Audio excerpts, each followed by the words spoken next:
పవన్ కళ్యాణ్ మాటల్లో చాలాసార్లు వేదాంతం, ఆత్మ పరిశీలన, జీవితం గురించి లోతైన ఆలోచనలు కనిపిస్తూ ఉంటాయి కదా.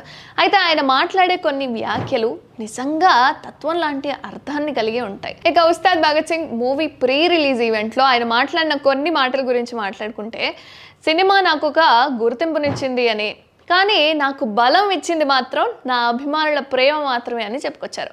ఇక అభిమానులు ఉన్నంత వరకు నేను ఎప్పుడూ ఒంటరిగా ఉండను అని, నాకు నిజమైన హీరో అంటే చిరంజీవి గారే అని చెప్పుకొచ్చారు ఆయన.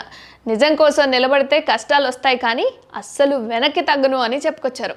నిజాయితీగా ఉండడం నాకు రాజకీయాల కంటే పెద్ద విషయం, నా జీవితం మొత్తం ఒక పోరాటం అని, యువత బాధ్యత తీసుకుంటే ఈ దేశం ఖచ్చితంగా మారుతుంది అని చెప్పుకొచ్చారు పవన్ కళ్యాణ్. ఇక మనకు ఉన్న శక్తి ప్రజల కోసం ఉపయోగపడాలి అని, నన్ను ఇక్కడి వరకు తీసుకొచ్చింది కేవలం అభిమానుల ప్రేమ, సినిమా నాకు వేదిక ఇచ్చింది, ప్రజాసేవ నాకు లక్ష్యాన్ని ఇచ్చింది అని చెప్పుకొచ్చారు. ఇక నేను తప్పు చేస్తే ఖచ్చితంగా మీరు ప్రశ్నించాలి, భయపడకుండా నిజం చెప్పడం నేర్చుకోవాలి, ప్రజల నమ్మకం కోల్పోవడం కన్నా పెద్ద ఓటమి ఏదీ ఉండదు అని పవన్ కళ్యాణ్ అన్నారు.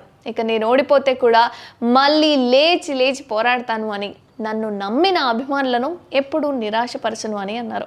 ఇక కష్టాలు వచ్చినప్పుడే మన బలం ఏంటి అనేది తెలుస్తుంది.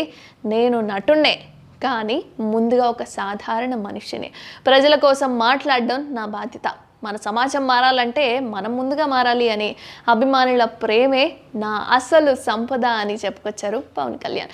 ఈ మాటలకి ఆయన అభిమానులందరూ కూడా మంత్రముగ్ధులైపోతున్నారు. మరి మీకెలా అనిపించింది? కమెంట్ చేయండి.